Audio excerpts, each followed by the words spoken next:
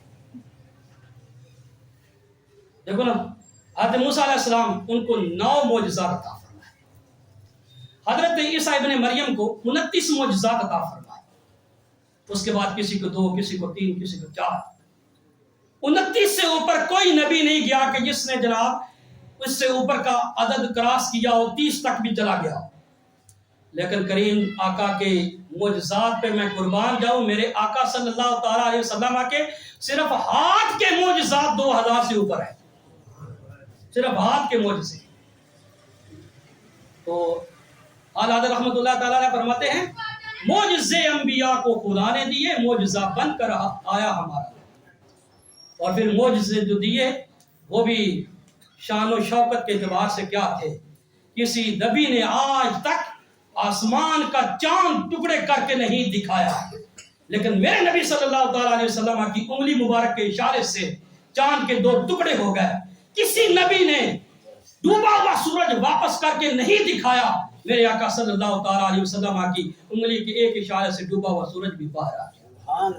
اعلیٰ حضرت فرماتے ہیں سورج الٹے پاؤں پلٹے، چاند اشارے سے ہو چار، اندھے نجدی دیکھ لے قدرت رسول اللہ کی، عرش حق ہے مسند رفعت رسول اللہ کی، دیکھنی ہے حشر میں عزت رسول اللہ۔ اب مولانا روم علیہ رحمہ کیا فرماتے ہیں؟ حسن یوسف دم عیسیٰ ید بیدا داری، آنکھ خوبہ ہما دارن تو تنہا داری۔ حضرت یوسف علیہ السلام کا حسن ہو، ید بیدا و موسیٰ علیہ السلام کا ہاتھ کے چمکنے والا معجزہ ہو، اور اسی طرح عیسیٰ ابن مریم کے مردے زندہ کرنے والا معجزہ ہو۔ جتنے بھی انبیاء کرام کے معجزے ہیں اللہ نے سارے اکٹھے کیے ہیں اور اپنے محبوب کے دامن میں ڈال دیے، سارے معجزات عطا۔ تو جو نبی جس امت کی طرف گیا، وہ امت جس فن میں ماہر تھی، اللہ نے اس نبی کو اسی فن کے مطابق بڑھ کر اس نبی کو معجزہ عطا کیا۔ مثلا حضرت سیدنا موسیٰ علیہ السلام جس قوم کی طرف آئے، وہ کس میں ماہر تھی؟ وہ جادو میں، کالے علم میں بڑے ماہر تھے جناب۔ اللہ نے اس کے مطابق حضرت موسیٰ علیہ السلام کو معجزہ عطا کیا۔ ایسا ہے کہ جب فرعون کے سامنے ایک بڑے میدان کے اندر جادوگروں نے 70 جادوگر تھے، انہوں نے جناب اپنی اپنی رسیاں پھینکی، رسے پھینکے، سنگل پھینکے، جناب وہ سارے کے سارے سانپ بن گئے، جناب اس طرح پھنکاریاں مارنے لگے، پتہ نہیں کیا ہو جائے گا، لوگ ڈر گئے۔ اللہ نے فرمایا کہ عصاک، پیارے مجھ سے اپنا عصا پھینکیے. جب عصا پھینکا وہ بڑا اژدہا بن گیا اور ان کے سارے سانپوں کو نکل گیا. آگے نہیں وہ بات. جو قوم جس فن میں ماہر تھی اللہ نے اس نبی کو ان کے فن سے بڑھ کر معجزہ عطا کیا. ایسے ہی حضرت عیسیٰ ابن مریم کے دور کے جو لوگ تھے، جو امتی تھے، وہ بڑے حکیم تھے. بڑی بڑی مشکل سے مشکل ترین بیماری کا علاج دریافت کر لیتے تھے. لیکن مادر ذات اندھے کو شفا دینا، اس کو صحیح کرنا، یا کوڑی کے مرض والے کو شفا دینا، یہ ان کے بس میں نہیں تھا. اللہ نے عیسیٰ ابن مریم کو ان سے بڑھ کر معجزہ عطا کیا. کیا کیا کہ عیسیٰ ابن مریم مادر ذات اندھے کو بھی تندرست کر دیتے تھے، اور جو کوڑی کے مرض والا تھا اس کو بھی شفا دے دیتے تھے، حتیٰ کہ مردے بھی زندہ فرما دیتے تھے. ایسا ہے کہ نہیں؟ اب یہ دیکھیے دو واقعے آپ کے سامنے آ گئے کہ جو نبی جس قوم کی طرف گیا اور اس قوم میں جس فن کے اندر ان کو عروج تھا، اس سے بڑھ کر معجزے عطا کیے گئے. اب وہ واقعہ معراج کیوں ہوا آپ کو سمجھ جانا چاہیے کہ آج کے دور میں انسان نے دعویٰ کر دیا ہے، سائنسدان نے دعویٰ کر دیا ہے کہ انسان جو ہے وہ چاند پر چلا گیا ہے، مریخ پر چلا گیا ہے. یہ بات سچی ہے یا جھوٹی ہے، یہ بات کی بات ہے، یہ بات کی تحقیق ہے. لیکن اللہ پاک نے پہلے ہی اپنے محبوب کو آسمانوں پہ بلا دیا اور فرما دیا کہ اے لوگوں، تم نے بعد میں جو دعویٰ کرنا ہے وہ سچا ہے یا جھوٹا ہے، لیکن میں نے اپنے نبی کو پہلے ہی ساتوں آسمانوں سے اوپر اپنے پاس بلا دیا ہے، تاکہ تم یہ نہ کہہ سکو کہ ہم جس دور کے نبی کے امتی ہیں ہم ان سے اوپر چلے گئے ہیں. تِلْكَ الرُّسُلُ فَضَّلْنَا بَعْضَهُمْ عَلَىٰ بَعْضٍ. عزیزان گرامی، وقت جو ہے وہ اپنے اختتام کو پہنچا ہے. آج آپ کو پتہ ہے کہ شب معراج النبی ہے، جو کوئی موضوع بچہ ہے وہ انشاءاللہ تعالیٰ رات کو بیان کریں گے. محفل پاک ہے. آپ سے صرف اتنی آپ التماس ہے کہ پہلے ہم جو محفل پاک ہوتی تھی، بڑے ماشاءاللہ یہاں صاحب مخیر حضرات موجود ہیں، تو محفل پاک میں ایک دو دن پہلے جو ہے نا وہ اعلان کرتے تھے اسپیکر پہ، جو ہے نا آپ کے تعاون سے اپیل کرتے تھے کہ محفل پاک کے لنگر میں حصہ ڈالیں، اور آپ بڑے محنت کے ساتھ ذوق اور شوق کے ساتھ جو وہ حصہ ڈالتے تھے. لیکن یہ 1 2 3 4 مہینے ہو گئے ہیں کہ ہم نے اعلان بھی بند کیا اور ہماری جو محافل ہیں وہ بھی رکی ہوئی ہیں. تو کل بھی ہم نے اعلان نہیں کیا. تو آپ یہاں موجود ہیں، تو آپ سے اپیل کی جاتی ہے کہ آج کی محفل پاک کو کامیاب بنانے کے لیے جتنا زیادہ سے زیادہ آپ اپنا تعاون شامل کر سکتے ہیں لازمی شامل کریں. ماشاءاللہ جی، اللہ پاک آپ کو جزا عطا فرمائے. یہ جو ابھی نماز کے بعد ہم ٹوکری لے کے چندہ کرتے ہیں نا، اسی میں ہی آپ بے شک ڈال دیں. جو اب آپ بعد میں حصہ ڈالنا چاہتے ہیں مغرب تک، وہ اس وقت جب بھی ٹائم ملے ڈال دیں. اللہ پاک آپ کو جزائے خیر عطا فرمائے.